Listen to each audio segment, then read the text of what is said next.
Okay, we've been talking about powers and principalities, and around that we've been talking about the Old Testament or the First Testament, the Hebrew Scriptures, being the law, and the New Testament being grace.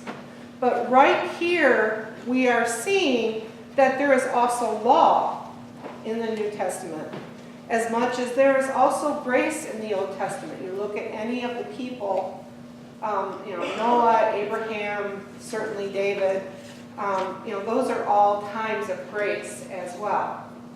So this was just something to kind of help you see where we are in our focus when we're learning about these things. Also, in the scripture that I just read, when it says nothing that goes into your mouth can pollute you, certainly we know that things that go into your mouth can harm you. We know that. That's obvious. But this is referring to words. This is referring to hurtful things. This is referring to anger. I was thinking about, some of the uprisings, some of the revolutions, not all of them, that have taken place, and how they often, there's anger behind them because there's nothing else that the people doing these revolutions feel can be done. They haven't been heard. In life, have you ever experienced, or anyone you know, feeling like they don't have a voice? Feeling like their voice has been cut off? Feeling like they haven't been heard? Well, I know that I felt that for myself, and for different reasons. And we were talking in Sunday school this morning about the 4 essentials that FDR, Franklin Delano Roosevelt, put forth years and years and years ago to try to encourage people to be a part of the Second World War because they were needed. And these things, freedom of speech, freedom to worship, freedom from want, and freedom from fear. We deal with all of those things even today, but certainly in different proportions than what they were meant then, and what they have meant in the past, and what they'll mean in the future. But we really got to talking mostly about freedom of speech. And on this Labor Day weekend, I'm thinking about,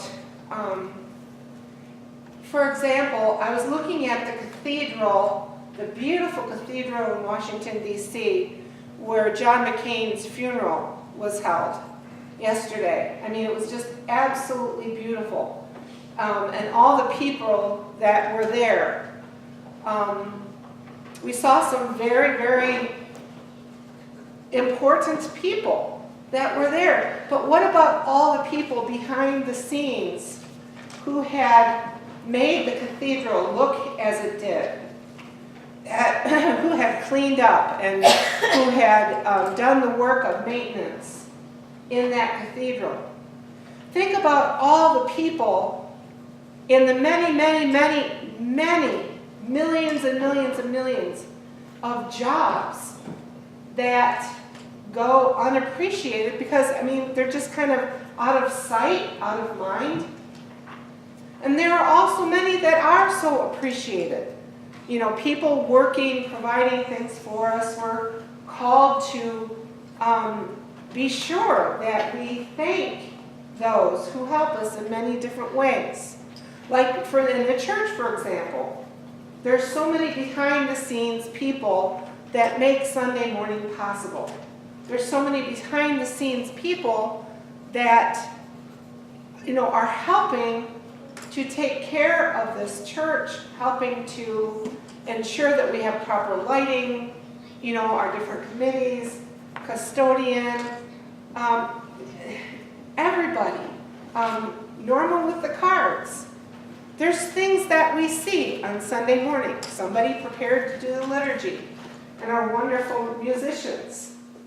And, scripture and preaching, of course. But I was really, really thinking about the needs of everyday people. So we have soccer moms. We have baseball and dads. Baseball parents and friends and grandparents. We have people needing to get children to music lessons or to be healthy enough to be in a sport, to be able to put food on the table. I mean, this is something, freedom from want. Sometimes that is a struggle for us in everyday life. Sometimes people live paycheck to paycheck. Okay, how am I going to be able to pay for this lesson that's coming up? How am I going to be able to afford heating or afford gas this week when I have these health bills, medical bills that are due? And what is going on within the country?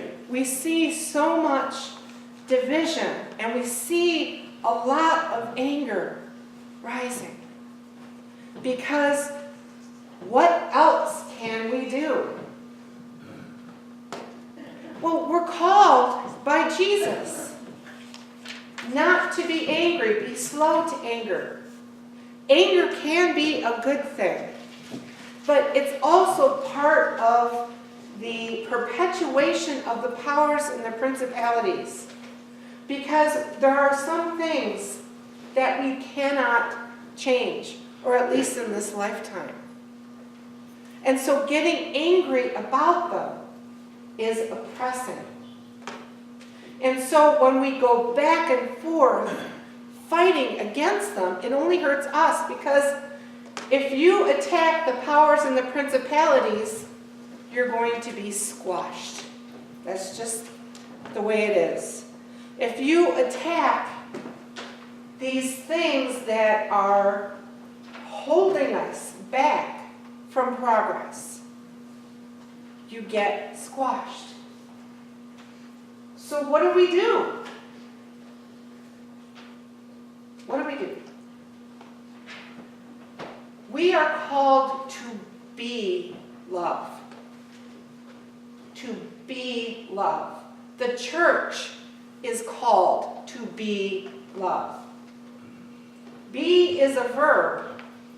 I mean, it's not an action verb, but it actually is. Love is also, besides a noun, it is a verb. We are called to love one another. What does that look like for you? We are called to be the voice for others who have no voice. God interrupts us all the time when we have plans that we need to get this done, this done, this done, and God is pushing us to go and do something else. What does that look like for you? And I know we all have worries, and a lot of it is for our own safety and our own security. But being love causes us to be expendable, causes us to move and not be worrying about ourselves, but to look to God for our comfort, to look to God for our peace. And the way that we think about these things in everyday life is mostly different than how God means them. Again, in Sunday school, we were looking at Paul, the Apostle Paul, who was in prison and saying, I'm content in all situations. I have a thorn in my side, and so I'm not conceited about all the things that I've learned. But I am called, no matter what, through my weaknesses, to be what God is calling me to be, to go where God is calling me to go. And sometimes that's really, really scary. But when we look back on these times, we can say, wow, I don't know how I did that. Well, there's this little I right there, how I did that. Well, we also looked at Philippians 4:13. I can do all things through Christ who strengthens me. It doesn't mean I can do everything. It means I can do what God calls me to do because God is with me. God is empowering each and every one of us. And so, as it is to Labor Day, we need to stand up for those who don't have a voice. We need to help those, as we're called, to make sure they get paid what they need, or that minimum wage gets raised. Or, there are so many people living in poverty. 1 in 6 children in America are in deep, deep poverty. This is not how things should be. Are we going to get to a place of real change in our lifetime? Maybe not. But we're being called to act and respond now, to be love. Reinhold Niebuhr, wonderful, amazing theologian who was executed in 1945, wrote the Serenity Prayer, and I'm sure some of you probably know it. God, grant me the serenity to accept the things I cannot change, the courage to change the things I can, and the wisdom to know the difference. In God's grace and to God's glory. Amen.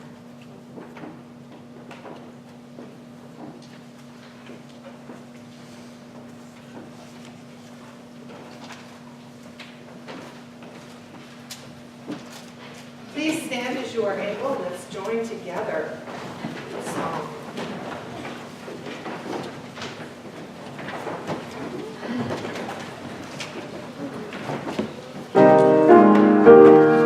Thank you.